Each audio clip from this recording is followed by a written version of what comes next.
words that we throw around like they're interchangeable, but they're not. And the difference matters. And yet, it's just such a common practice that we don't even tend to even think about it when we're doing it. So, some examples. So I was playing with this, trying to find examples of things that we use interchangeably. Let's say, like weather and climate. So, we talk about them like they're the same, but weather is day to day and the climate is long term. But in conversation, in order to not mix words or not to use the same repetitive word, we'll mix them up, right? We'll use them and talk about our day to day weather. Or the climate long term pattern, we still refer to as weather as well.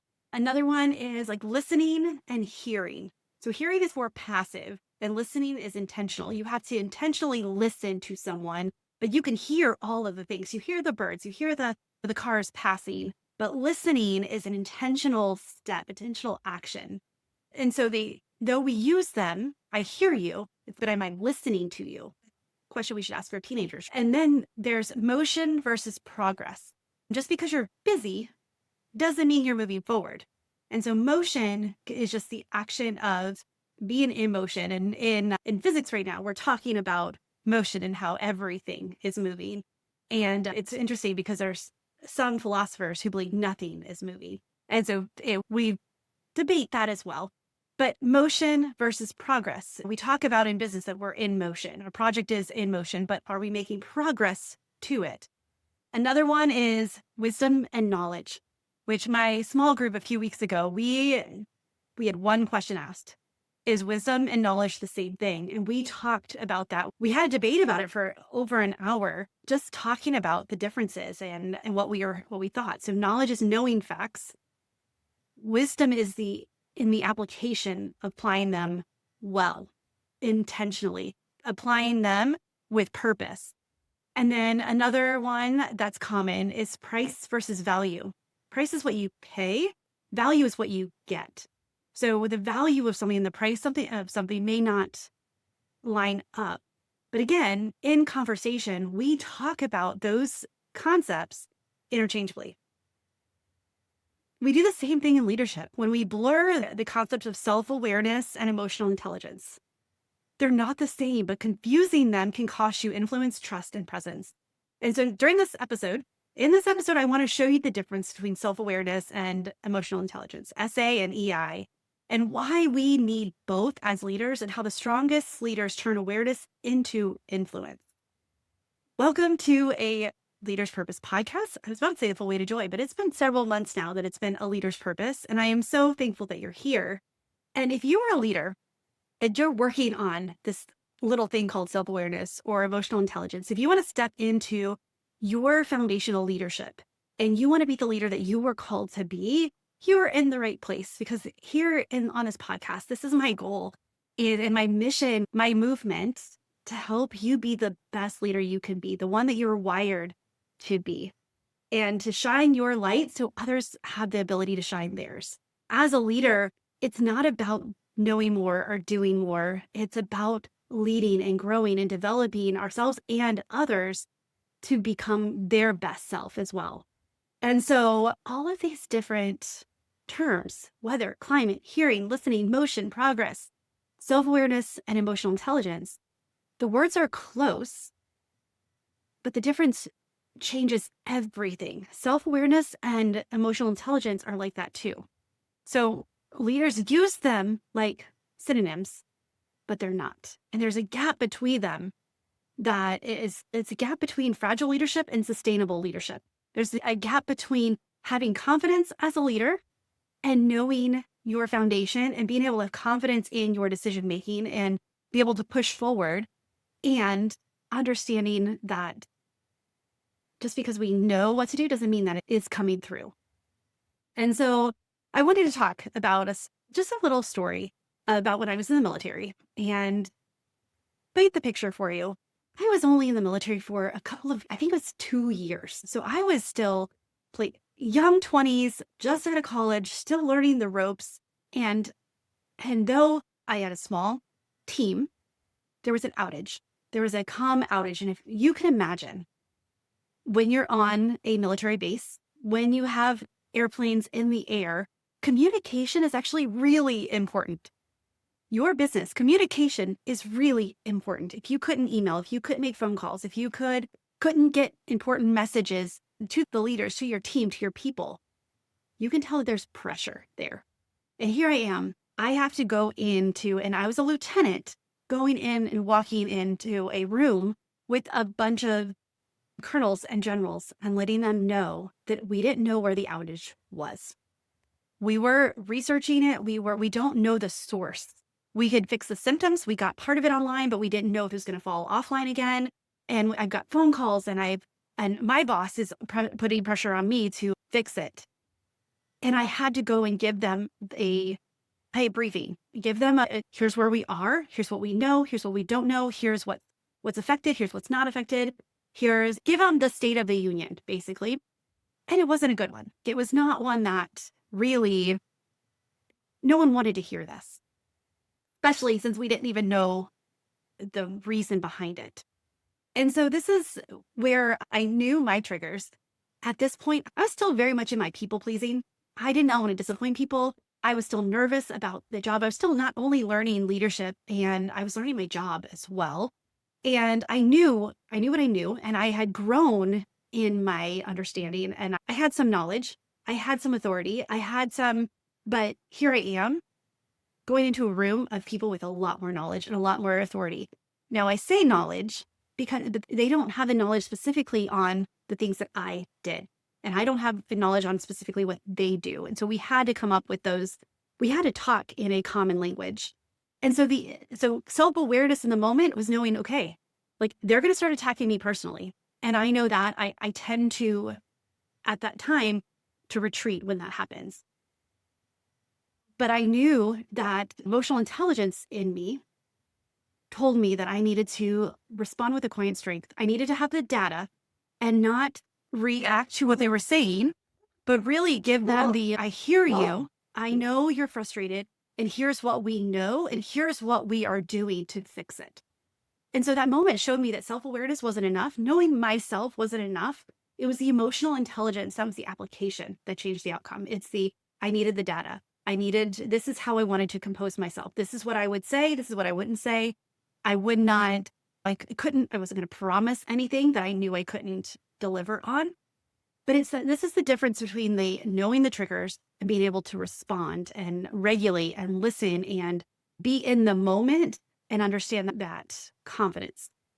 And so knowing that and I can even tell because I walked in with confidence and with data that I knew they were going to ask. And then I had a list of things that we were working on that we didn't know. Their energy lowered because I was prepared. And so that's the emotional intelligence side of it, is when you are putting it into action in a wise way, others can feel that and respond alike. And so they were still upset, but I survived.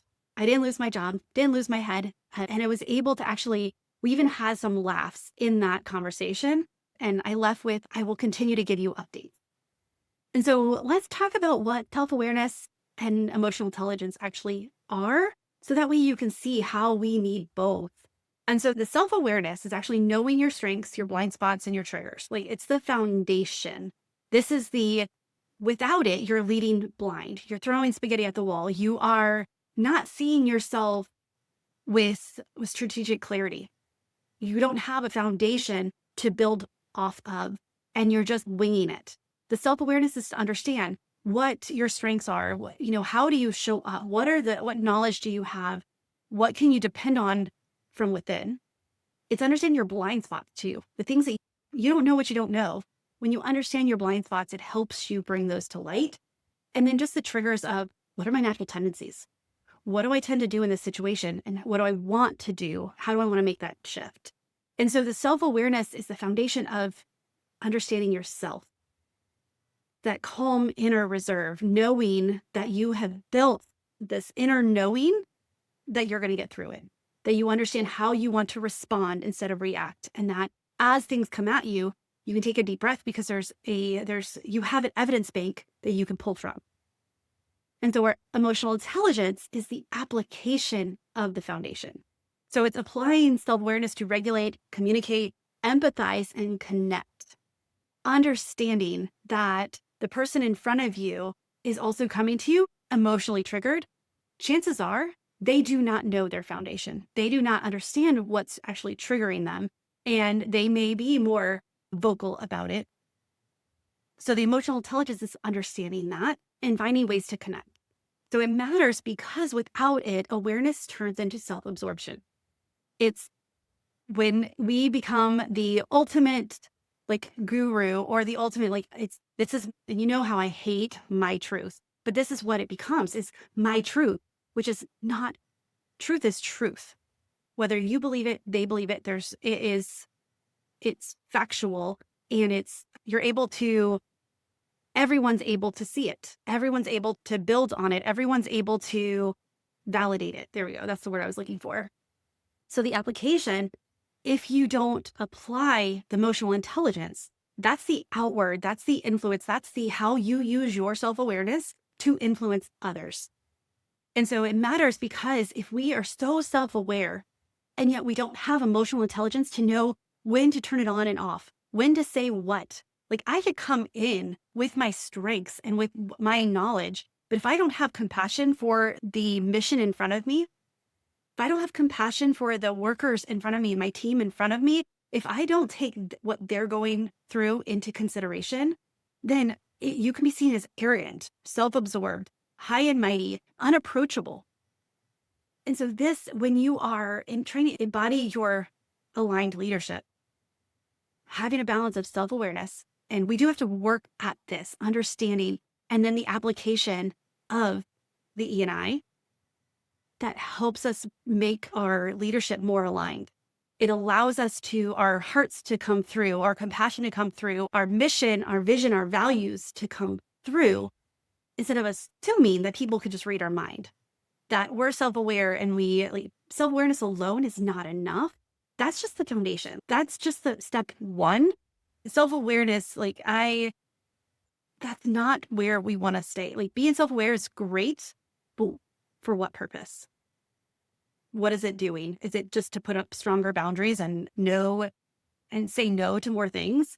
No, it's to help you see where your comfort zone is and then be able to push yourself out of it. It's to have that evidence of what is true, what is not true, what are your strengths, what are your weaknesses, what are your blind spots, your core desire, your core motivations. Is to understand how you were wired so that way you can use that in the best way possible. You can depend on those so you can get uncomfortable and saying, okay, what is needed in this moment? So that's why the self-awareness and emotional intelligence are both needed. Self-awareness is the clarity and emotional intelligence is the influence. Together, it's sustainable leadership presence. It's aligned leadership. People know what to expect from you. And to use this in a real world example here is if you are in a service industry, your customers don't remember the glitch. They remember how you recovered and how you made them feel. They don't know the ins and outs of what you did to fix the problem. They know how you responded to them. They know how you listened to them empathetically. They connected with them and communicated with them. Whether they're hot or not, you're able to regulate your own emotions to where they could hear you properly. They could hear what you needed them to hear. And so it's really important that we don't focus solely on self-awareness. I know people who spend so much time trying to become self-aware. I think they're missing the point here. This is not something you need to spend months and months on. Now, it is a journey that you will continue on until the day you leave this earth. But it's not something that should solely consume your day. Your initial practice, your initial getting that foundation does take a little bit of time, but you can do it pretty quickly. It's one reason why with my frameworks, that we step one is getting that foundation of self-awareness, and then we move forward from that. We build from that. We don't stay there so long. We just sit and, I just keep thinking of a monk, meditating on, what do I think about this? That's great. But as leaders, we have to keep moving. And so that's one of the reasons why I came up with the Shine framework and why it works over 2 decades I've been developing it is because it gets to that foundation quick. And then you move through it into that emotional intelligence. And so the example is these guests don't remember, your clients don't remember really, they may remember the like what happened or how it affected them, but they really remember the service you provided them. And if you're able to regulate your responses, your emotions, your communication, the way you connect with them, then that is in the moment the way that emotional intelligence and self-awareness align. And so self-awareness is knowing, emotional intelligence is leading, and leaders need both. So I want to challenge you this week. Do you stop at awareness or are you applying it through to the emotional intelligence? I want you to notice that this week is do you stop at like understanding, oh, I was triggered by this, but understanding why, go deeper and how are you applying it in this knowledge that you have? Because knowledge alone, I've talked about, it's not the wave of the future. Knowledge is not power anymore. It's what we do with it. It's how we integrate it, how we take action. It's the motion and progress together, not motion and progress is the same thing. Because we can keep working. How many times do you feel like I've been busy all day and I haven't accomplished anything? I know that I am guilty of that at times. And that is my sign that I'm not working under alignment. I'm working out of fear. And so understanding that the awareness of knowing it and then the emotional intelligence to change it, to take action, to influence others based on the foundation that you have. And so that's your secret sauce. That's your unique strength because we're all slightly different. Every one of us is unique and we can build self-awareness, but without the emotional intelligence, it lies flat. Excuse me. So if you're ready to step into that and understand your foundation, and again, this doesn't take months to do. Like sometimes it's just weeks. Give me 2 weeks and we can have a foundation for you that you can start building on, that you can start working from and using that for your decision making. Like I can't tell you how many decisions now I make from just knowing my foundation. It takes the emotion out of it because it's like, here's my values, here's my core motivations, here's my core desires, here's what my mission statement is. This is the decision that aligns with that, even if it's hard. So if you're ready to see yourself with strategic clarity, if you're ready to step into both self-awareness and emotional intelligence, and you want to apply it with the quiet strength, the inner knowing, and the confidence that you don't have to fake it till you make it, or you don't have like the imposter syndrome doesn't bubble up, let's talk. Let's book your leadership strategy call and let's talk about uncovering your blind spots. Let's map the clarity and let's see how blending self-awareness and emotional intelligence actually can change everything in your leadership. All right, friends, I am so glad you're here. Thank you for tuning in to another episode of Leader's Purpose. I'm actually starting a new series. I am starting to record it. I am looking for leaders who want to talk about some of the things, I don't give it away too much. I'm still developing it, but I want to interview you. If you are a leader and you want to share your leadership story, if you want to share how, in your work, self-awareness has helped you, or if you have some questions and you want to be interviewed, and reach out to me. LinkedIn at Tammy Imlay, TAMIIMLAY, at Tammy Marie Coaching on Instagram, and then of course Tammy at TammyMarieCoaching.com if you just want to send me an email. I'd love to chat with you. So I'm looking for some leaders, and some of you I'm going to contact. Some of you I'm going to reach out. I have some people in mind who I think would be really, their stories would really motivate you too, to see that this is not about becoming perfect or knowing it all. It's about being open to the journey. So anyway, more to come on that. And I can't wait to share it with you. With that, friend, choose joy until joy chooses you. And I will see you next week. If you have not left me a rate and review, please consider doing that on Spotify, on Apple. And that just helps me, it helps the algorithm, helps all of the powers that be know that this podcast is important and that it's worth listening to. So every time you do that, or if you share it with a friend, it helps others hear this as well and build their leadership. So All right. With that, choose joy till joy chooses you, and peace be with you, friend. Bye.